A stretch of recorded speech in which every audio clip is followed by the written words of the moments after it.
I'm Greg Euland with Reynolds & Reynolds, and this is Connected. Today we're in our brand new studio. Really excited to share it with everybody. The team did a great job putting it together. Today I get to sit down with Brad Holton, founder of Proton Technologies.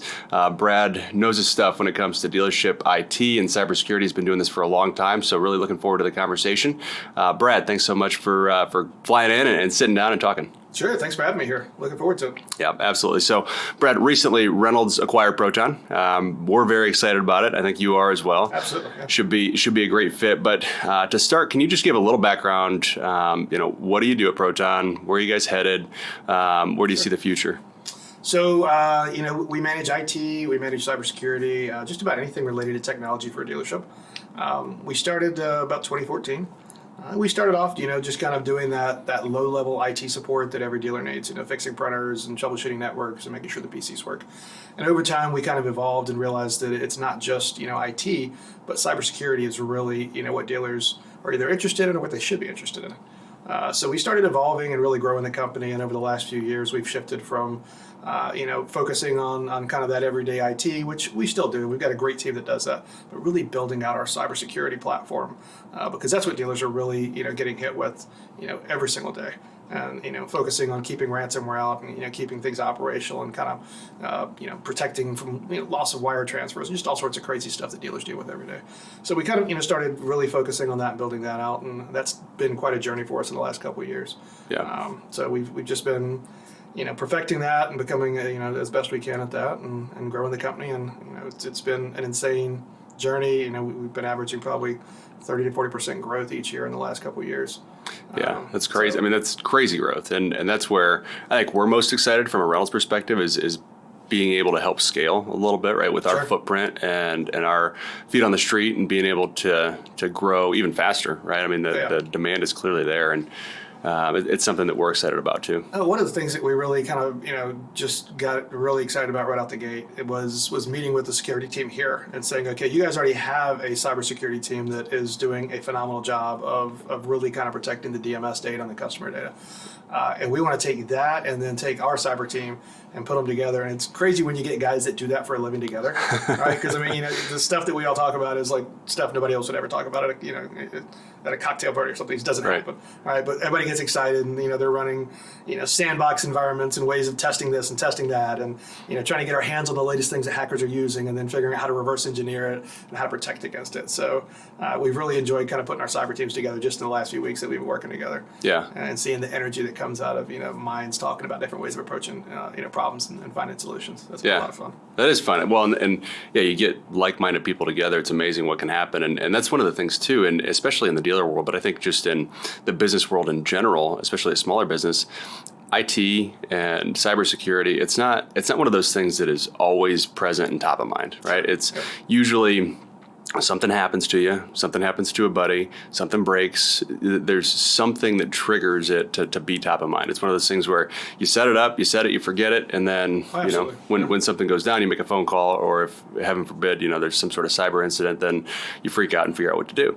Yep. So it's been a pretty reactive environment, but with today, and especially FTC safeguards, rule amendments, compliance deadlines coming up in December, it's put kind of a shot clock on, hey, we got to get some of these things in place and to make sure that things are there to protect, the business for sure, but also protect the consumer data, right? That's the essence behind these, the safeguards rule and the amendments coming in. So with that, I'm assuming some of that, especially this year, has driven some of that growth for you? Definitely. The two things that are really driving our growth right now are the FTC safeguards rule from October 27th last year. Rolled out all the new regulations, and reality is that most dealers did not have much of any of that in place.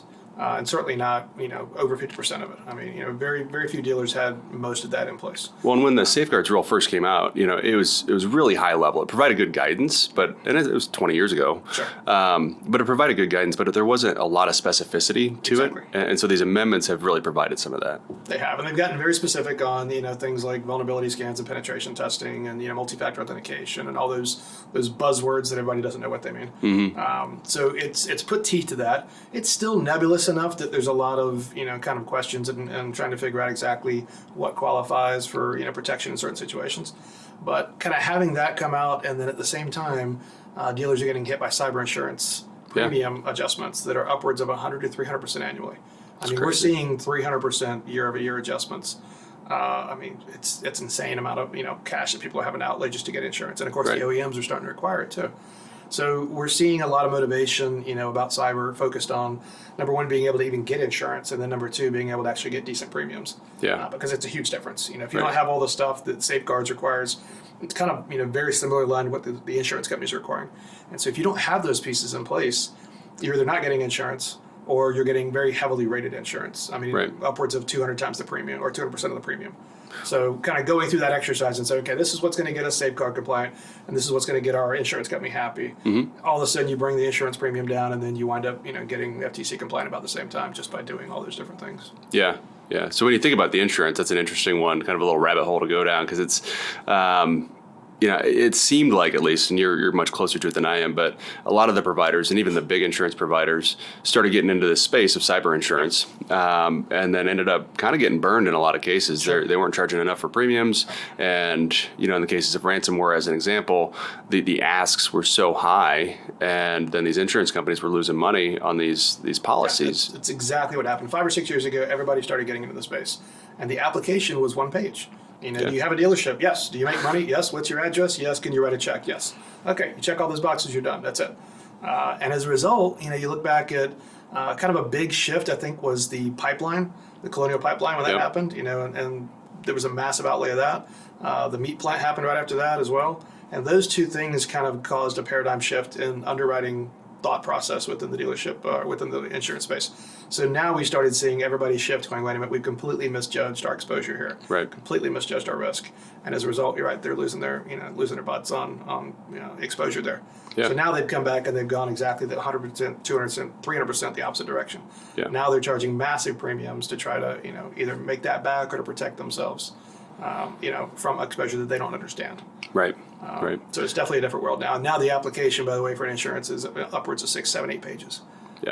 Totally different experience. So all right, so I'm a dealership, and I either need to get this because my OEM says I do, or it's just kind of a good idea because of all the things going on out there.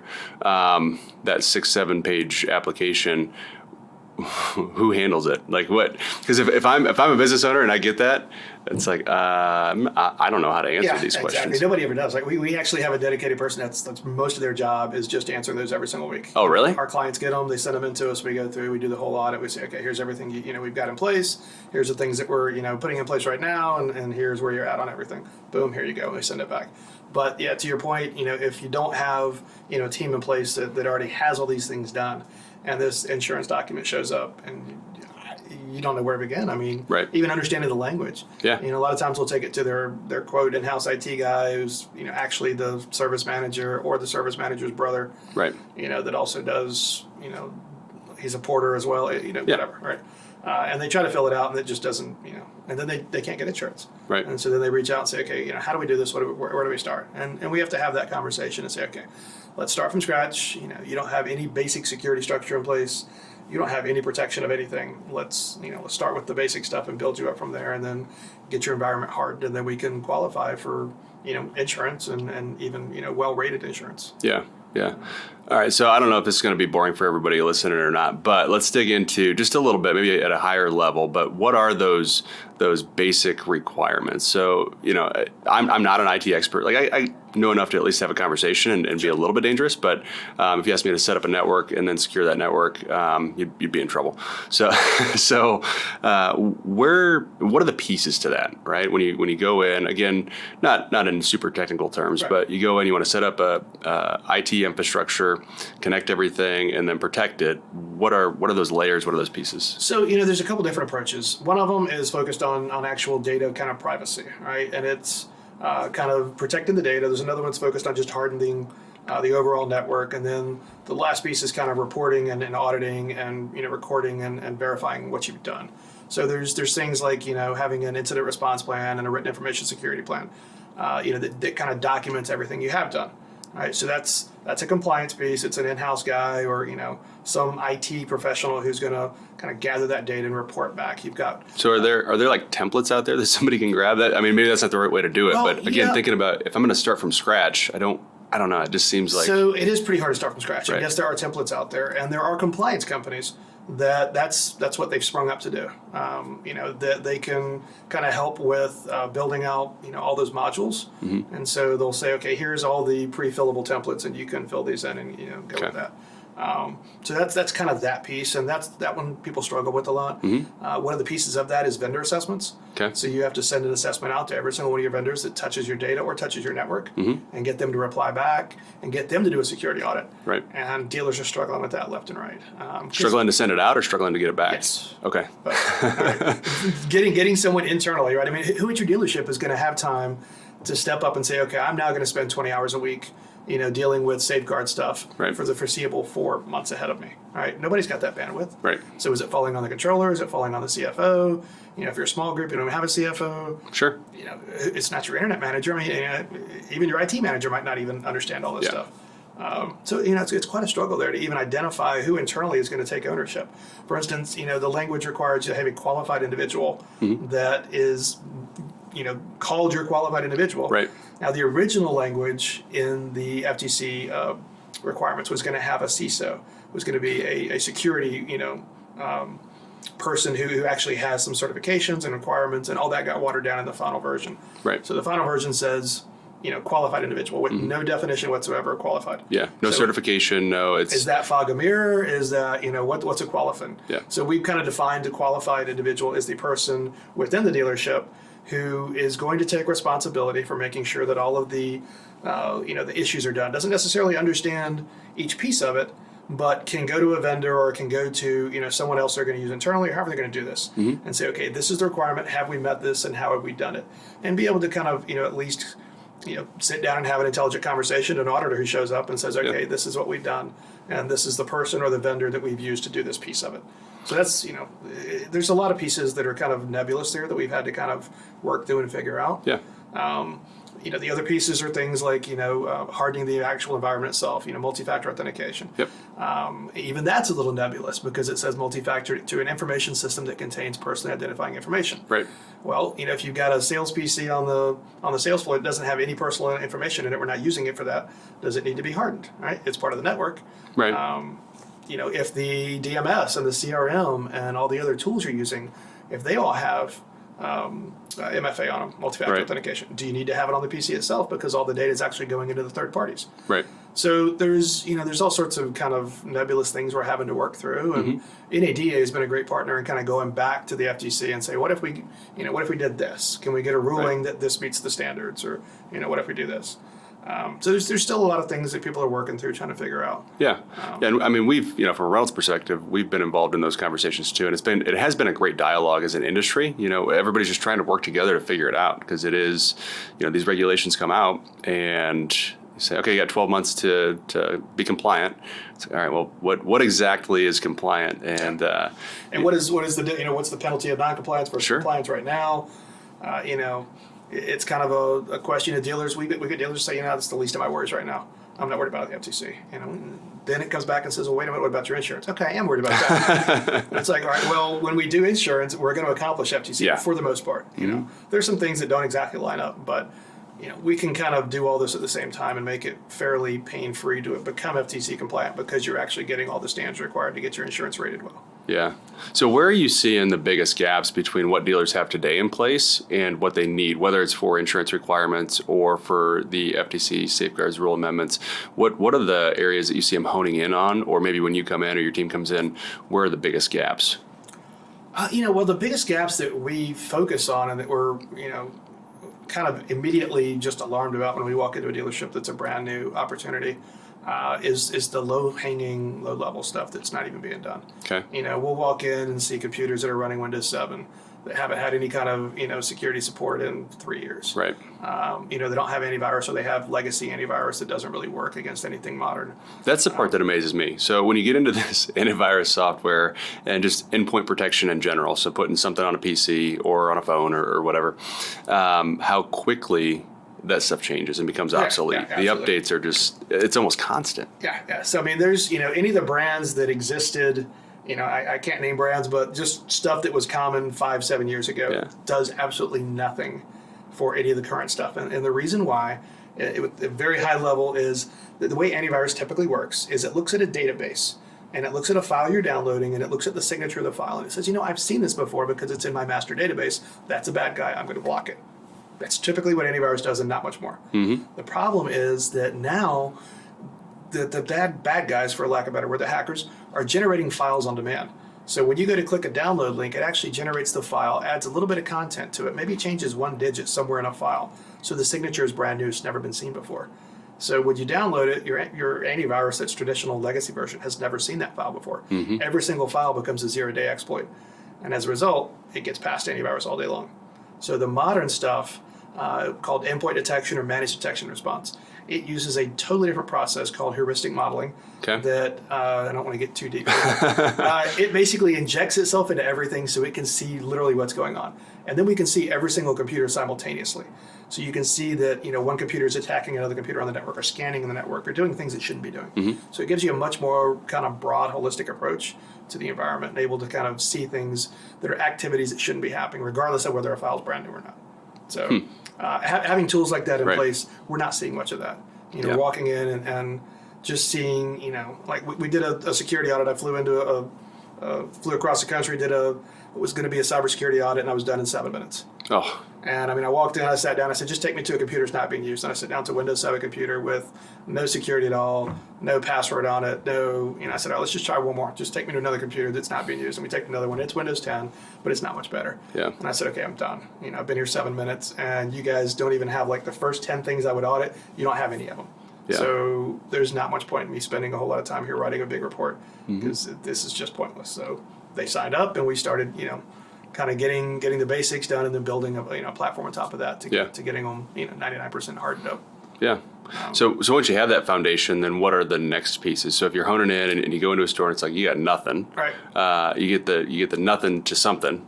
So then what's our next? biggest concerns in the security world, like the big 3 events that are going to take a dealership into a really bad place. It's going to be a data breach, where we're going to lose customer data, and we're going to have to deal with the fact that we've lost customer data. We're going to have to go out and inform all the consumers. We're going to have to deal with legal issues. We're going to have to buy credit monitoring software. All that stuff. That's number one. So we want to protect against that. Second is ransomware and shutting down the entire dealership. Right. That's the one that terrifies me when I hear about But that. it It's should. just You have no idea how many times this happens. It's like the loudest secret you could possibly have in the dealership world, right? Everybody goes to 20 groups. Everybody knows this happens every single week, but nobody ever talks about it. But I Yeah. promise you, our phone rings every week Yeah. with some dealer group that's been referred to us, or some dealer that we already have that has a buddy that's under ransomware attack right now. It's just constant. So that's the big second one, and the third one is wire transfers. Just getting access to phishing and getting into systems and getting information and getting illicit funds. So those are the 3 things that we really focus on. FTC, if you do all of this, you're going to get pretty close on the FTC. Then you'll just have to tack on like vendor assessments and written information security plans and incident response plans. But if you get kind of all these other things knocked out, you've kind of hit most of the FTC stuff.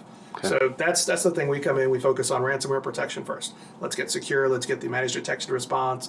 Let's get some SIM solution in. We're monitoring everything. We're getting alerts.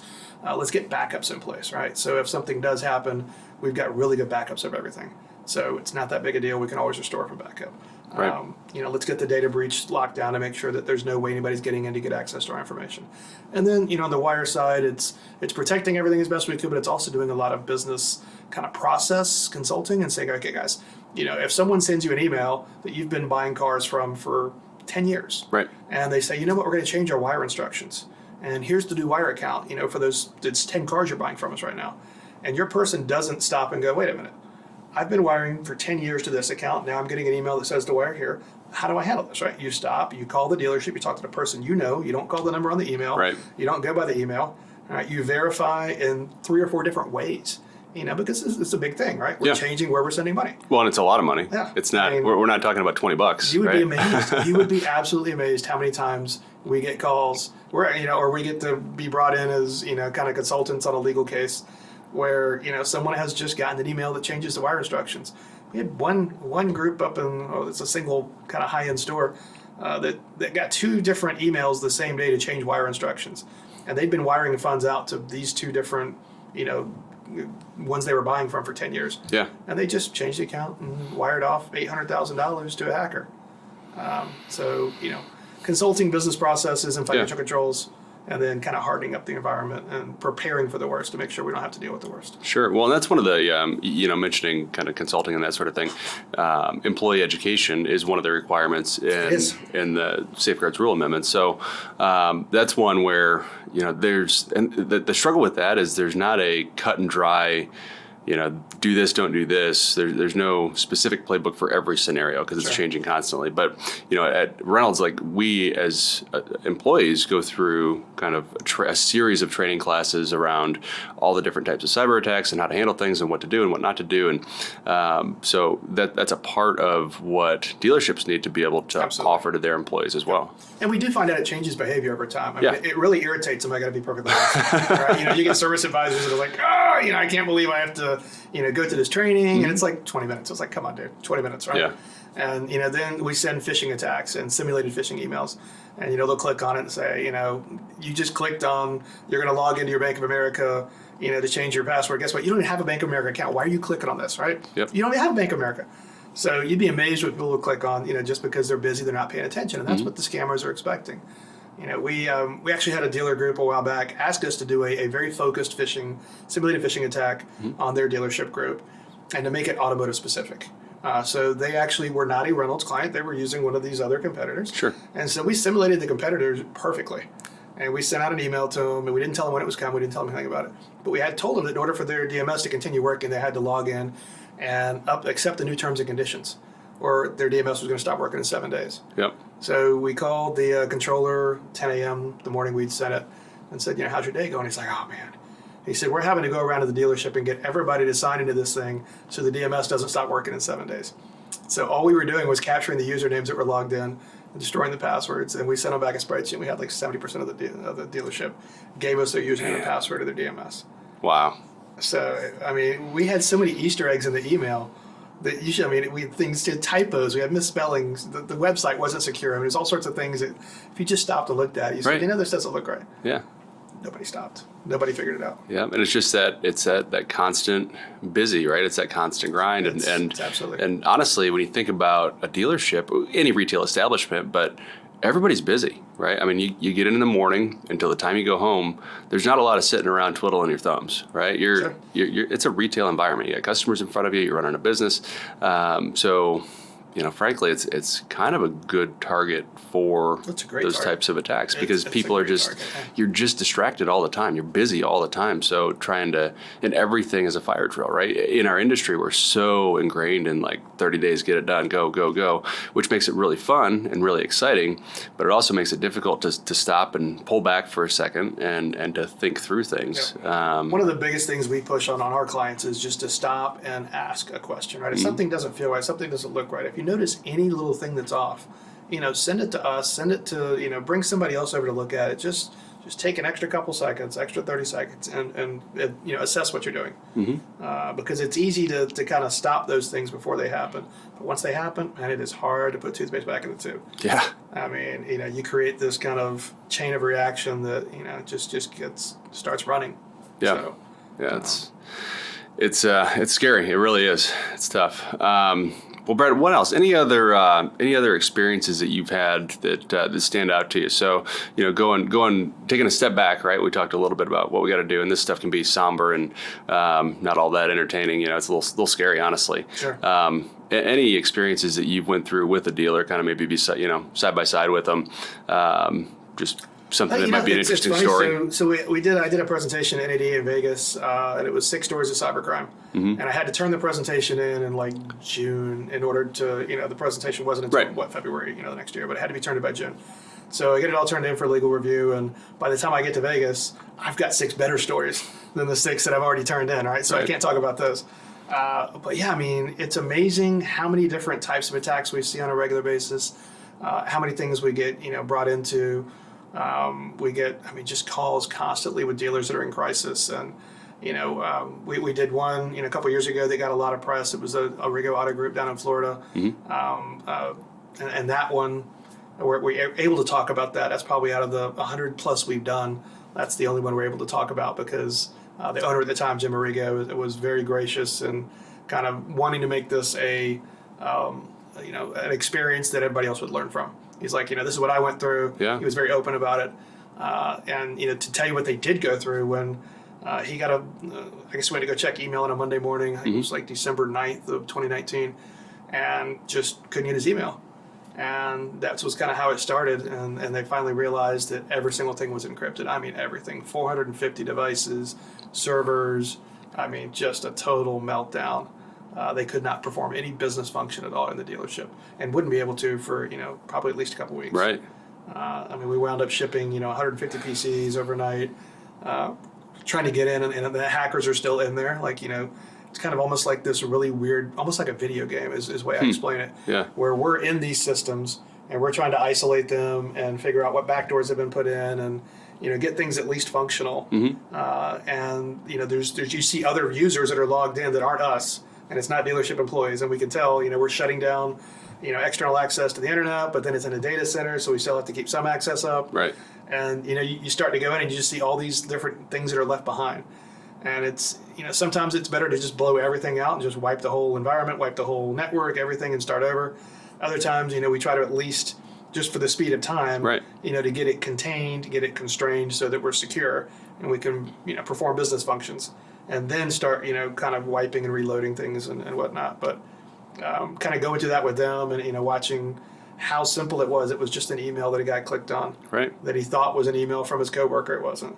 And it just ran a little tool, and it actually engineered him. It was social engineering in a document that walks him through defeating the security tools that they had in Word. It literally says, hey, in order to read this, you need to click here, here, and here. So he goes and he clicks and he turns off the security tools, which then allows the macro to run, which then downloads the malware and starts the attack and goes from there. So it's really amazing to kind of, go through those experiences and sit up and talk to dealers about them Yeah. too. And, I used to do very technical presentations at 20 groups and, Sure. entity events, and everybody's eyes would just glass over and they would say, oh, I don't care. And now I just literally pull up a chair and I tell stories. Yeah. And, everybody relates to it because this is happening every single week. Well, yeah, either you've gone through it dealership. or your buddy's gone through it or somebody that even kind of at a distance has Yep. gone through it. And it's scary. It really is. So, anyhow, getting a little bit back on track, definitely appreciate you sitting down. What haven't we talked about today that we should? Anything else you wanna hit on or you wanna cover? We chatted for a decent amount. Safeguards is coming up December. Yep. So, it's something everybody needs to get focused on. Yep. And, if you haven't done an insurance renewal in the last, 6 months, then you're going to have a rude awakening when that comes out as well. Yep. So, if you don't have a security focus in your dealership, you've got to get one quickly. Mm-hmm. And IT is not the same as cybersecurity. Totally different mindsets. I always say that IT guys are keeping the engine running, keeping the printers working, internet up, DMS working, things like that. Yep. Cybersecurity guys are keeping the door shut. All right, we're focused on, hardening the environment, making sure nobody's getting in from the outside, monitoring everything 24/7. So if somebody does get in, we see it in real time, and we're able to stop it within, an hour versus, it getting into all the systems and becoming a weeks-long process. Yeah, no, that's a good point. But they're still close cousins, right? You need They are, but you good gotta have dialogue, you good gotta have communication. IT. You've got to have IT to do cyber. Right? You can't do cyber without IT. You've fair. got to have a good platform. Whether it's an internal team, whether it's an external team, you got to have that. But there's very few dealerships out there, with the exception of maybe some of the publics and the really large ones that can afford to put a cybersecurity team in place. Just penetration testing and external vulnerability scanning and internal vulnerability scanning, patching, all the different things that go in and monitoring 24/7. That's an external function. Yeah. Unless you've just got, a multi-million-dollar budget that you can spend on your internal stuff. Yeah.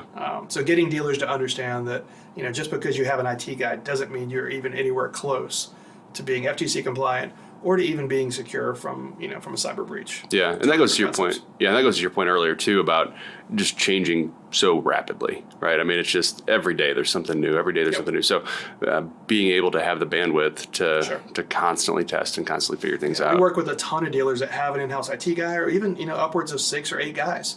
And they do all the IT and we do all the cyber. And it's because we've got a team that's focused on that, right? And Yep. there's no way, to your point, that their IT guys have the time to go out and to educate themselves on the latest malware attacks and the latest ways people are getting in and the latest social engineering tricks. And, Yeah. Our guys do. That's what we do. Yep. So. No, good point.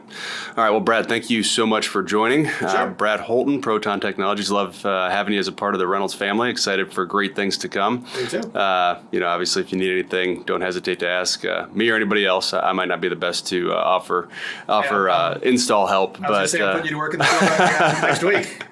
Well, no, I appreciate you sitting down. It's been great to chat as always. So. Yep. Same to you. And Brad will actually be joining us in a Q&A roundtable here in September that we're putting together with him and other industry experts to talk about the safeguards rule and to talk about IT in dealerships and cybersecurity. So make sure to tune in for that. And also we're taking dealership questions. So if you have any questions that you would want addressed or answered during that event, please feel free to email us. You can email me directly at gregory_uland@rayray.com.